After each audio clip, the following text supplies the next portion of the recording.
Alhamdulillahi Rabbil Alamin. Wassalatu wassalamu ala asrafil anbiya'i wal mursalin ala sayyidina Muhammadin wa ala alihi wa sahbihi ajma'in, amma ba'd. Syukur alhamdulillah, senantiasa kita memuji Allah Subhanahu wa taala, yang mana pada kesempatan ini Allah Subhanahu wa taala mesti memberikan kita kesehatan jasmani dan kesehatan rohani dalam menjalankan kewajiban kita sebagai hamba Allah. Salam dan taslim senantiasa kita peruntutkan kepada Rasulullah sallallahu alaihi wasallam, Nabi yang diutus kalam ini sebagai uswatun hasanah, sebagai contoh yang baik untuk kita teladani sebagai umat Islam. Adapun judul kultum yang saya akan sampaikan pada kesempatan ini adalah ujian terhadap orang yang beriman. Dalam satu kisah, ada 3 sahabat yang diuji keimanannya oleh Allah Subhanahu wa taala. Yang pertama adalah pemuda yang punya penyakit. Satu yang penyakit rusak kepalanya. Yang kedua adalah berpenyakit kusta. Dan yang ketiga adalah buta penglihatannya.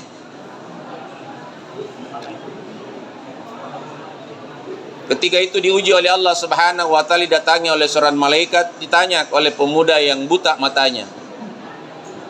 Ditanya, apa yang paling kamu inginkan? Orang buta mengatakan, saya menginginkan penglihatan. Maka diusaplah matanya dan dia dapat melihat. Dan setelah itu ditanya yang kedua, kekayaan apa yang kamu inginkan? Kekayaan dia inginkan adalah diberikan kambing. Maka didoakanlah oleh Allah Subhanahu wa taala, maka kambingnya itu dapat berkembang biak. Setelah itu didatangi lagi orang yang rusak kepalanya. Apa yang kamu inginkan? Kata malaikat, dia mengatakan, saya menginginkan rambut yang bagus. Maka diusaplah kepalanya dan diberikan rambut yang bagus.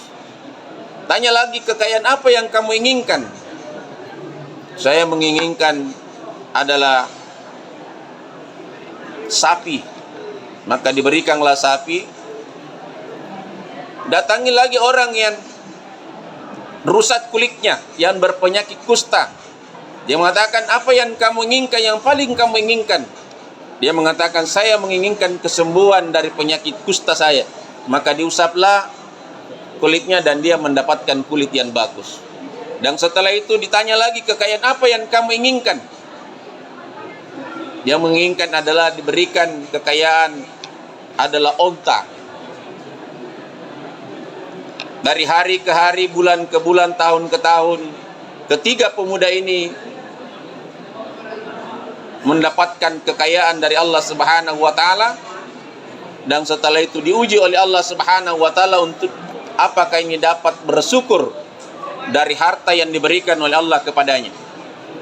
Maka yang pertama didatangi, diuji keimanannya. Yang pertama yang buta matanya. Datang malaikat seperti pengemis. Dia datang kepada pengemis, datang kepada yang buta matanya. Apa yang dikatakan?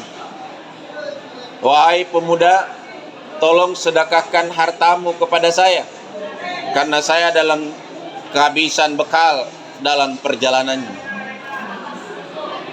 Maka pemuda yang buta, yang dulunya buta, mengatakan, dulu saya tidak memiliki harta. Dulu saya buta, sekarang diberikan oleh Allah penglihatan. Maka ambillah sesuka hatimu, kebutuhanmu.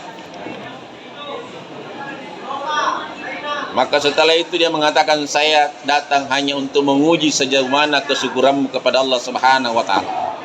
Maka orang buta ini lulus dari ujiannya. Yang kedua yang didatangi adalah orang yang kusta. Dia mengatakan, tolonglah berikan hartamu sebagian kepada saya. Dia tidak mau memberi, hanya memberi sedikit saja. Apa kata orang yang pernah dulunya kusta mengatakan, nenanya saja kamu datang meminta kepada saya. Kamu harus berusaha, kamu harus cari sendiri. Jangan kamu menjadi peminta-minta. Dia dulunya mengatakan, bukankah dulu Anda orang yang berpenyakit kusta disembuhkan oleh orang dan diberikan kekayaan?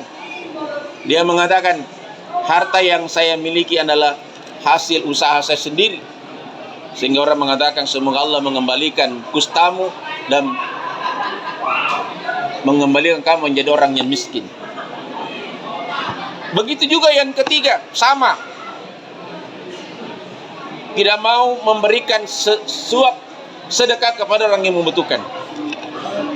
Apa yang bisa kita petik dari kisah nyata ini adalah manusia yang tidak dapat mensyukuri, maka akan dikembalikan oleh Allah seperti semula ketika dia masih melarat. Ketika dia masih sakit dan disembuhkan dari penyakitnya, maka orang yang kusta dikembalikan kustanya.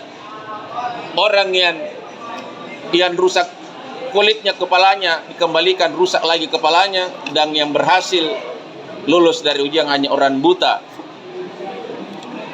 Maka inilah yang harus kita tanamkan. Jangan sampai kita diberikan kesehatan tapi tidak dapat mempergunakan kesehatan itu.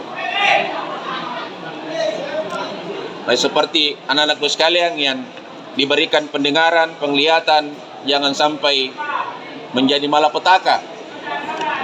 Demikian apa yang saya sampaikan. Mudah-mudahan apa yang saya sampaikan bisa menjadikan motivasi dalam mendekatkan diri kita kepada Allah Subhanahu wa taala. Assalamualaikum warahmatullahi wabarakatuh.